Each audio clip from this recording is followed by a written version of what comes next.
আসসালামু আলাইকুম চাচা। ওয়ালাইকুম সালাম। তোমরা কারা? হ্যাঁ, চাচা আমি খুব গরিব একজন মানুষ, বুঝতে পারছেন? আমি বিয়ের প্রস্তাব নিয়ে আসছি। আমি আপনার মেয়ের বিয়ে করতে চাই। বিয়ের প্রস্তাব নিয়ে আসছো? তো বাবা তুমি কি কাজকর্ম করো? আমি চাচা, আমার ছোটখাটো একটা চায়ের দোকান আছে চাচা।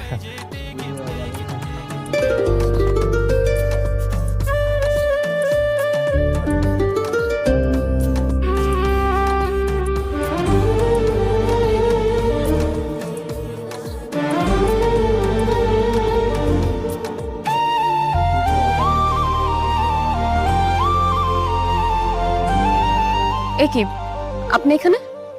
হ্যাঁ, আমি আমি ওই যে আপনার জারের 400 টাকা নিয়ে এসেছিলাম।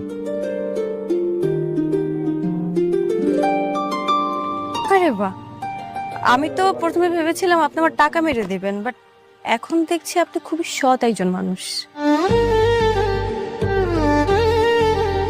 তবে আপনারা এইভাবে আমাদের বাড়িতে কেন? আসলে আমি বিয়ের প্রস্তাব নিয়ে আসছিলাম।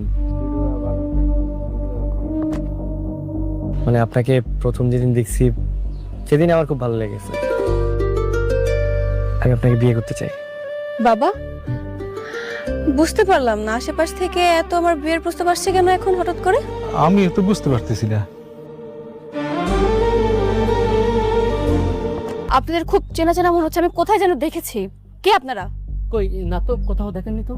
না না, আজ দেখছেন মনে হয়। আসলে ওনারাও যে আমার দোকানের পাশের দোকানের কর্মচারী, হয়তো তখন দেখছেন। হ্যাঁ হ্যাঁ, একদম পাশের দোকানে কর্মচারী।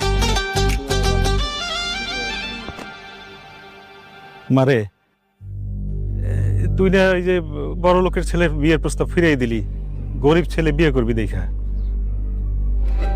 এখন তো গরিব ছেলে আসছে, কি করবি এখন? বাবা, আমি বুঝতে পারছি না আমি কি করব। কেন বুঝতেছেন না? I am really perfect for you.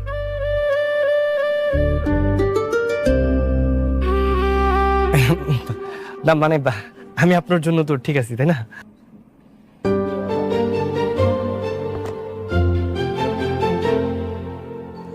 মারে, ছেলেটা দেখতে শুনতে কিন্তু খারাপ না, রাজি হয়ে যা। ঠিক ঠিক আছে।